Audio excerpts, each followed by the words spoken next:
Hola, Altubers. Vamos a dar unas cuantas vueltas a algunos libros que han salido recientemente, por si os pueden servir de guía a la hora de penetrar en esos mundos mágicos y fantásticos que son las librerías. Por supuesto, esto no es una guía obligatoria ni nada por el estilo. De hecho, como sabéis, algunos de estos libros no los he leído. Generalmente conozco a los autores por libros anteriores, otros están medio leídos y otros están leídos totalmente. Evidentemente hablaré más de aquellos que he leído totalmente y menos de los que simplemente he ojeado. Pero bueno, en cualquier caso es una docenita de libros que puede servir de estímulo para la lectura y eso es algo que siempre tratamos de conseguir en este canal, donde los libros y las películas y los cómics y la música y todo eso es consustancial a nuestra naturaleza. Dichas estas tonterías, vamos ya con los libros. Vamos a empezar por el que a mí más me ha gustado de todos los que he tenido oportunidad de catar. Se titula La llamada, lleva como subtítulo un retrato y está escrito por Leila Guerriero. Leila Guerriero seguramente es conocida por muchos como periodista, de hecho es periodista de investigación y ha escrito bastantes libros sobre asuntos que ella ha investigado. De hecho sigue manteniendo columna en algún periódico y sigue trabajando justamente en denunciar situaciones injustas por todo el mundo. Lo que ha hecho aquí ha sido tratar, como el título indica, o el subtítulo, un retrato de una mujer llamada Silvia Lavairu. Silvia Lavairu era argentina, es argentina como la propia autora, nació en el año 56, vivió la década de los 60 en un momento de efervescencia en su juventud, bueno, en realidad la adolescencia, y vivió los acontecimientos de la década de los 70 de primera mano. Aquella última etapa de Perón, la muerte de Perón en el 74, el gobierno de María Estela, que duró 2 años, el golpe militar, la represión, las muchas muertes y todo lo demás. Ella, Silvia, fue miembro de los Montoneros. Podríamos discutir sobre las ideologías cruzadas que por aquel entonces se mantenían en Argentina y fue secuestrada por el ejército, llevada a la ESMA, el famoso lugar de ejecuciones y de torturas.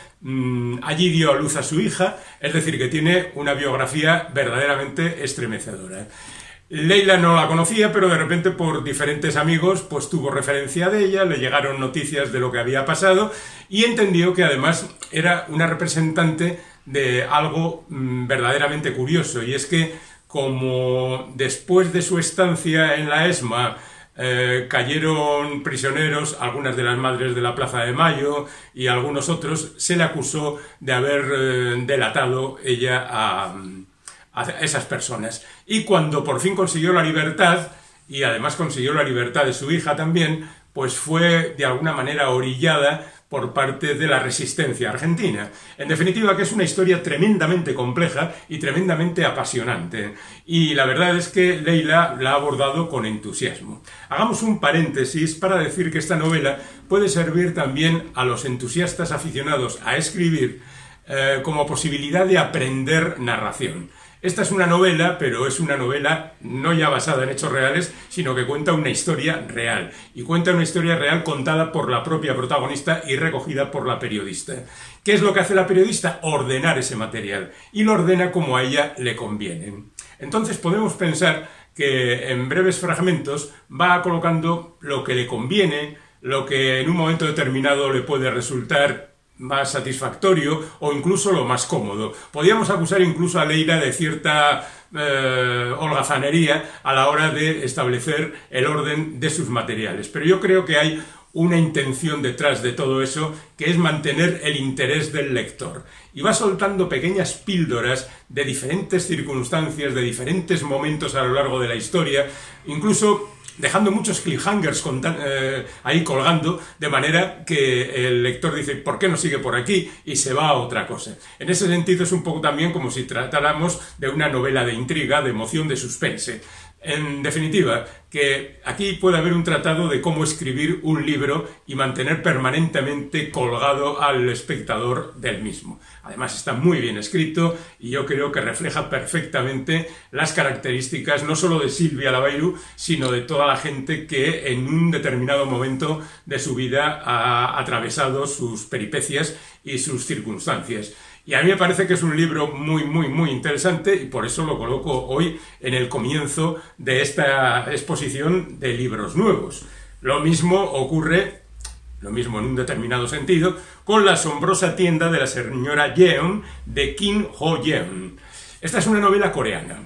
No tenemos muchas y por eso casi es un descubrimiento. Y también tiene una estructura muy particular que permite al lector ir descubriendo las cosas y al posible candidato a escritor futuro a aprender algunos detalles. Veréis, la historia comienza cuando la señora Yeon, propietaria de esta tienda, una profesora retirada, pierde su bolso. El bolso lo encuentra un indigente que le llama y le dice, tengo su bolso. Entonces ella, agradecida, le lleva a su tienda, le da de comer y además ordena a sus trabajadores que le den de comer siempre que quiera, siempre que vaya, pues que ellos le den comida.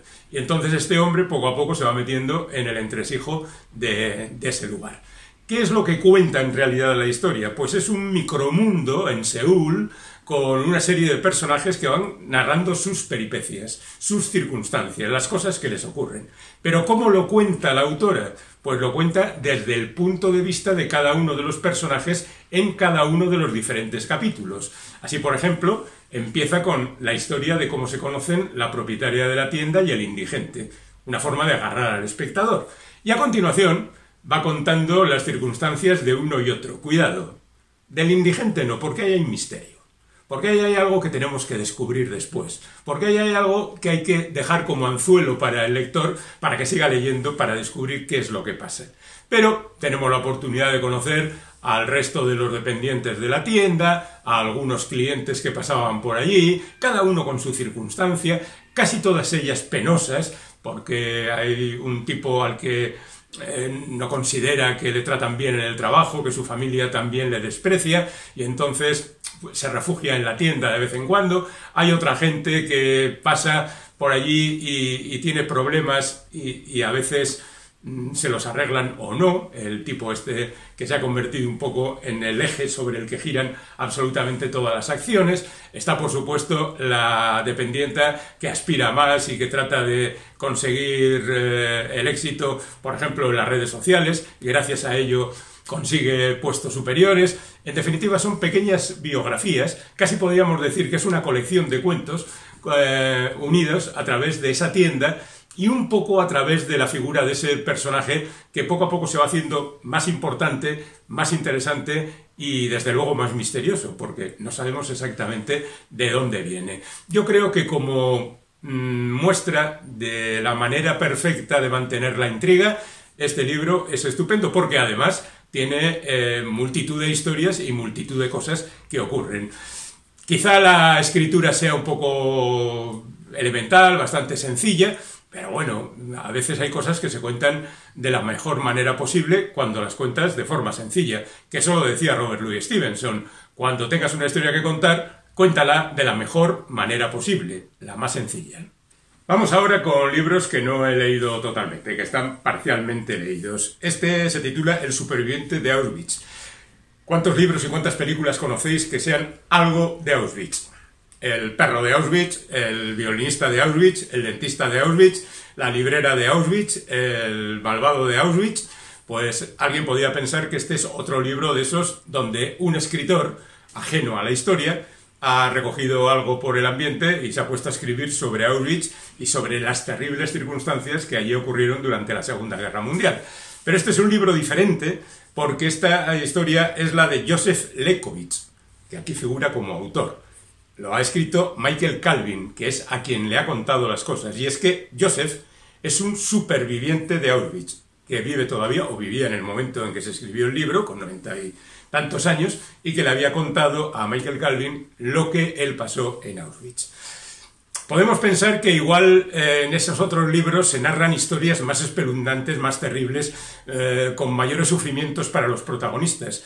Pero esto, al margen de que en algún momento le haya dado al superviviente por hacer volar la imaginación, es lo que le ocurrió de verdad. Y de hecho, no es un libro muy grueso, tiene apenas 300 páginas y bueno, se cuenta con gran sencillez, muy directamente, cómo vivía este hombre antes del ascenso de los nazis al poder, cómo fueron evolucionando las cosas, cómo llegaron a Auschwitz y cómo allí ocurrió lo que ocurrió. Yo creo que tiene el valor del documento narrado por la persona que ha padecido los hechos y en ese sentido hay que tenerlo en cuenta. Ahí se diferencia de esos otros libros que a veces son pura ficción. Aquí tenemos otro caso semejante, ambientado en la misma época. El libro se titula El operador de radio y lo firma Ulla Lenze. Ulla Lenze es una escritora alemana que ya ha publicado 3 o 4 libros anteriormente, aunque aquí no los conozcamos, y aquí aborda la vida de un antepasado suyo. La verdad es que es sorprendente cómo los escritores se encuentran con antepasados suyos que vivieron hechos extraordinarios, ¿verdad? Bueno, pues este sería el caso. El operador de radio es la historia de un tipo que durante el principio, fundamentalmente al principio de la Segunda Guerra Mundial, vivió hechos extraordinarios ejerciendo de espía. No en Alemania, sino en Nueva York, fundamentalmente, donde había pues una reunión de gente espiando verdaderamente sorprendente. Había montones de gente trabajando para unos y para otros y todo esto se mezclaba. Lo que ha hecho Ulla, al tener acceso a la documentación que le ha cedido su familia, ha sido mezclar los tiempos y las situaciones de manera que no se cuenta solamente aquella historia de espionaje de Nueva York, sino que también se cuenta el retorno al hogar, las circunstancias cómo han cambiado, cómo el protagonista acaba encontrándose con su familia, cómo la vida cambió absolutamente para todos los alemanes entre una fecha determinada en 1945, pongan la fecha que les parezca oportuno al comienzo de esta cita, y a partir de ahí cómo han cambiado las cosas. Tiene el valor lo mismo que el caso del superviviente de Auschwitz, del valor de lo real, de la vida vivida por determinada gente, pero no tiene el valor del testimonio directo, sino que en este caso la autora se ha basado en otros documentos.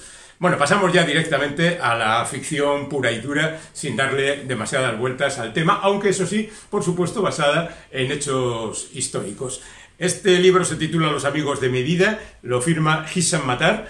Quizá ustedes lo conozcan, es un autor libio que en realidad ha vivido prácticamente toda su vida en Inglaterra. Pero bueno, nació en Libia, la infancia la vivió en Trípoli y solo después se marchó a Inglaterra. Y lo que ha hecho aquí, después de escribir ya otros 4 libros y conseguir incluso el premio Pulitzer, es contar una historia que suena autobiográfica. Seguramente no es totalmente autobiográfica, aunque sí lo es el ambiente, sí las circunstancias, sí los datos históricos de un niño que va creciendo, por supuesto, se convierte en adolescente y va creciendo después, que nace en Libia, que vive en Trípoli y que acaba en Inglaterra. Podríamos pensar que se trata de una autobiografía pura y dura, pero creo que no es el caso, porque la idea que da la lectura parece que está atravesada por una especie de hálito poético, ¿no? De contarnos lo estupenda que era la vida cuando éramos niños, lo cual es rigurosamente cierto, y lo terrible que es la vida cuando uno ha crecido, lo cual no siempre es cierto, afortunadamente. Pero bueno, tenemos aquí las vidas de esta gente, escritas por un tipo que sabe escribir, evidentemente, y que lo ha hecho fantásticamente en Los amigos de mi vida. Y ahora nos vamos con una estrella de la literatura italiana, como es Niccolò Amaniti, que acaba de publicar La vida íntima. Tampoco es la primera novela de este autor, que ya ha conseguido pues todos los premios italianos, el Strega y todo eso, y que tiene cierta consideración entre los críticos. En La vida íntima parte de una historia verdaderamente súper interesante, como es el hecho de que la protagonista de la novela es una mujer que está considerada la mujer más bella del mundo. Estas cosas que hacen los italianos. De hecho, también a Gina Lollobrigida la pusieron en cierta ocasión protagonizando una película titulada La mujer más guapa del mundo. Bueno, pues eso es lo que le pasa a nuestra protagonista. Es una mujer tremendamente famosa, es una estrella de todos los medios, es alguien envidiado por el público, pero que sin embargo, oh sorpresa, bueno, ninguna sorpresa, tiene una vida íntima, pues cuando menos discutible, cuando menos apabullante, cuando menos perturbadora, cuando menos que te hace la vida imposible, lo cual viene a confirmar aquello de que los ricos también lloran. Básicamente esa sería la historia. Es decir, la historia es muy atractiva, la historia está muy bien contada, el bueno de Niccolò sabe narrar las cosas, y la verdad es que el libro seguramente se sigue muy bien, porque lo he ojeado simplemente que no salga de aquí. Y nos vamos ahora con un libro que está publicado en una colección de novelas. Esto es Panorama de Narrativas, de la editorial Anagrama. Y está escrito por Bill Buford, que es un señor que no escribe novelas. Entonces, ¿qué es exactamente la transmisión del sabor? Digamos que Buford ya había escrito un libro impactante titulado Entre los vándalos, donde analizaba a las masas de personas enfervorecidas por el fútbol, las consecuencias de esa locura colectiva que se desata en los campos, y no solo en los campos, sino también en las calles y en determinados lugares. Y la verdad es que era un libro de visión profunda, interesante y muy reveladora en ocasiones, que a veces las emociones del fútbol no nos dejan ver exactamente qué es lo que hay debajo de toda esa excitación. Bueno, pues después escribió otro libro titulado Calor, donde se metía en el mundo de la cocina, pero en el mundo de la cocina italiana, lo cual, bueno, pues es muy particular porque la cocina italiana es muy vistosa, con muchos sabores, verdaderamente agradecida, y a quien no le gusta ir a un italiano de vez en cuando a darse un homenaje. Bueno, pues ahora insiste con la transmisión del sabor, porque ha hecho lo mismo que con la cocina italiana, con la cocina francesa. Allí se fue el hombre con su familia, con su mujer y con sus hijos, sin saber una palabra de francés, y empezó a meterse por todos los recovecos de los grandes restaurantes, de las academias, de los programas de televisión, de todo aquello que tenía relación con la cocina.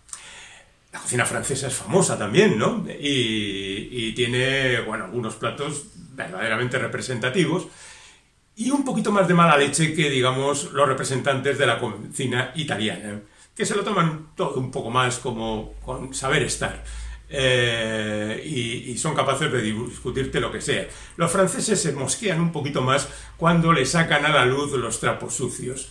Es verdad que no se trata solamente de eso, sino que también hay aquí un cántico a la buena cocina, al despertar del paladar, a saber disfrutar de la buena mesa, de esto que tanto nos gusta, contado con amenidad, entusiasmo, con unas ganas verdaderamente desbordantes que hacen las delicias de cualquier aficionado, incluso de los que no disfrutan con la buena cocina. Bueno, igual de esos ya no hay, pero en cualquier caso hay que dar el detalle. Ya que estamos en el mundo del ensayo, permitidme que hablemos de algo verdaderamente interesante, como es Animales metafísicos, 4 mujeres que hicieron renacer la filosofía, de Clayton McCullough y Rachel Wiseman. Este es un libro ambientado en la década de los 50 y parte de un hecho curioso. Una universidad inglesa pretendía dar un honoris causa al presidente de los Estados Unidos, Harry Truman, y de repente hubo una voz que se alzó diciendo: este es el señor que tiró las bombas atómicas sobre Japón, ¿no? Parece que no es la persona más adecuada para figurar en la lista de los honoris causa de esta universidad. Y a partir de ahí se organizó un jaleo. ¿Qué es lo que cuenta esa historia? Pues que esta persona era una mujer que había reflexionado. Tampoco es necesario reflexionar mucho sobre algo tan evidente, pero bueno, en cualquier caso, este es el primer paso que da el libro para meternos en un mundo absolutamente masculino, como era el de la filosofía y el de los enseñantes en los años 50 en Inglaterra, y donde 4 mujeres tuvieron que abrirse paso a codazos para imponer su pensamiento, su forma de ver las cosas, sus análisis, su trabajo intelectual, que hasta el momento era despreciado, bueno, a veces solamente orillado o ignorado por sus compañeros masculinos. Es un libro de reivindicación, pero es un libro histórico donde también se recogen cosas, digamos, del ambiente general y de otras mujeres que hicieron lo suyo porque el pensamiento occidental no fuera exclusivamente masculino. Y la verdad es que es un libro necesario, muy bien escrito, fantásticamente documentado y desde luego sorprendente en más de una cosa. Seguimos con los ensayos, porque aquí tenemos Una red viva de David Eagleman. Una red viva hace referencia a nuestro cerebro, ese tan necesario y ese tan desconocido. No es la primera vez que Eagleman escribe sobre el cerebro, porque ya tiene algún libro anterior. Este es un libro que recurre a las anécdotas, si se me permite, a las historias verdaderas, a los hechos probados de cómo el cerebro, dañado por cualquier circunstancia, gente que ha tenido un accidente pues, vascular, por ejemplo, o gente que ha tenido un accidente físico, o gente que ha perdido parte del cerebro, o gente a la que le falta algún sentido, cómo el cerebro por sí solo trata de ocupar esos lugares que han quedado vacíos por culpa del accidente o por las circunstancias. Cómo el cerebro se reconfigura, cómo el cerebro trabaja por ir más allá de lo que en ese momento tiene, aunque a veces no es mucho, pero el esfuerzo siempre es algo verdaderamente sorprendente. Yo conozco algún caso de que el cuerpo, en otras partes del cuerpo, en un momento determinado, cuando ha desaparecido un órgano, el organismo se reconfigura de manera que trata, no siempre lo consigue ni siempre lo consigue bien, de crear un órgano que de alguna manera venga a suplir las funciones de ese desaparecido. Y en ese terreno el cerebro es el campeón de todos. Lo hace fantásticamente. Y este es un libro repleto de este tipo de anécdotas y de historias que no solo nos permiten conocer una realidad, sino que encima nos dan una cierta esperanza, creo. Bueno, y ahora nos vamos con libros de cuentos, que a veces ya sabéis que son la cenicienta de la literatura. Os presento a Sergi Pàmies, que es uno de los escritores catalanes especializados en cuentos. Los hay. Sergi es uno de ellos, uno de los mejores, y la verdad es que hacía mucho tiempo que echábamos en falta sus libros de cuentos, porque yo creo que hace ya muchos años que no nos encontramos con libros suyos. Acaba de publicar A las 2 serán las 3, y simplemente vengo a deciros, no he leído ni una letra de este libro, que es una gran novedad y una gran satisfacción el que haya un nuevo libro de Sergi Pàmies en el mercado, porque todos son espectaculares. Así que tengámoslo en cuenta. Ahí queda el detalle, disfrutadlo, yo lo voy a disfrutar porque me gusta mucho Pàmies, y dicho queda. Y otro libro de cuentos es el de Maylis de Kerangal. Yo conocí a Maylis de Kerangal gracias a su libro sobre la migración, que se titula Lampedusa, y que mezcla la historia de la migración, de la tragedia del Mediterráneo, de las pateras, de los muertos por centenares, de la situación de hacinamiento en Lampedusa, en la isla de Lampedusa, por ejemplo. Lo mezcla, evidentemente, también con El gato pardo, la obra magna de Lampedusa, en este caso el autor, y hace unas reflexiones más poéticas que prácticas, pero absolutamente encantadoras y muy atractivas. Bueno, pues ahora acaba de publicar un libro de cuentos que se titula Canoas. Es un libro que tiene 8 narraciones, una de ellas es una novela corta y las otras son cuentos simplemente, acerca de, fundamentalmente, de los vínculos que unen a las personas, de cómo nos encontramos a veces con otros seres humanos que nos cuentan cosas de las que no teníamos ni idea y cómo eso nos hace ocuparnos de determinadas cuestiones que no teníamos ni idea de que podíamos acercarnos a ellas. Son cuentos muy naif, algunos de ellos son ambiguos, por supuesto. La mayor parte de los relatos están contados con una narrativa muy sencilla y aparentemente no ocurren grandes cosas, pero tiene un encanto que verdaderamente te va arrastrando. Yo he leído exactamente la novela corta y 2 de los relatos, y la verdad es que está muy bien. Y ya que no hemos hecho nada de novela negra a lo largo de todo este repaso, bueno, hace poco presentábamos un book haul solo con novela negra, así que es justo que en este no haya.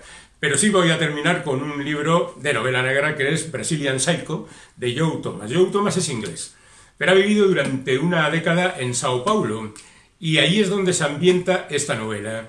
En realidad pertenece a una cosa que se titula El Cuarteto de Sao Paulo, es decir, hay 4 novelas, pero también es cierto que es un cuarteto en el sentido de que lo era, por ejemplo, el Cuarteto de Los Ángeles, de James Ellroy, donde las historias no tenían nada que ver e incluso los protagonistas eran diferentes. Es decir, son 4 novelas que están ambientadas, en ese caso en Los Ángeles y en este caso en Sao Paulo. La historia es verdaderamente atractiva. Empieza cuando en 2003 Lula da Silva accede a la presidencia de Brasil y ese día aparece muerto un inglés en Sao Paulo. Se echa tierra sobre el asunto, se busca un culpable de circunstancias, se hace lo que se puede para ignorar el tema y aquí paz y después gloria. Pasan unos años hasta el ascenso de Bolsonaro a la presidencia del país y entonces la cosa vuelve de nuevo a la actualidad.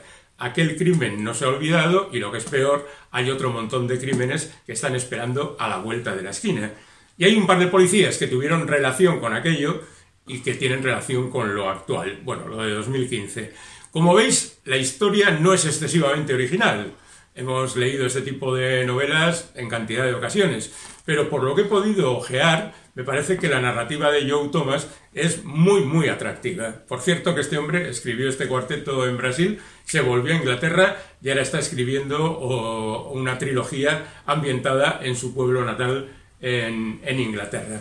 Ya digo, es un tipo al que no lo conozco. Me fío solamente de la capacidad de escoger buenas novelas del programador de esta colección de serie negra de la editorial Salamandra. Así que le voy a clavar el ojo y a ver qué es lo que pasa. Bueno, ya tenéis ahí unas cuantas sugerencias, podéis hacerlas caso o simplemente ignorarlas. Yo las dejo ahí, si os sirven bien, espero que os sirvan de verdad y nos vemos en el próximo vídeo. Bien con libros, bien con películas, bien con lo que sea. Hasta pronto.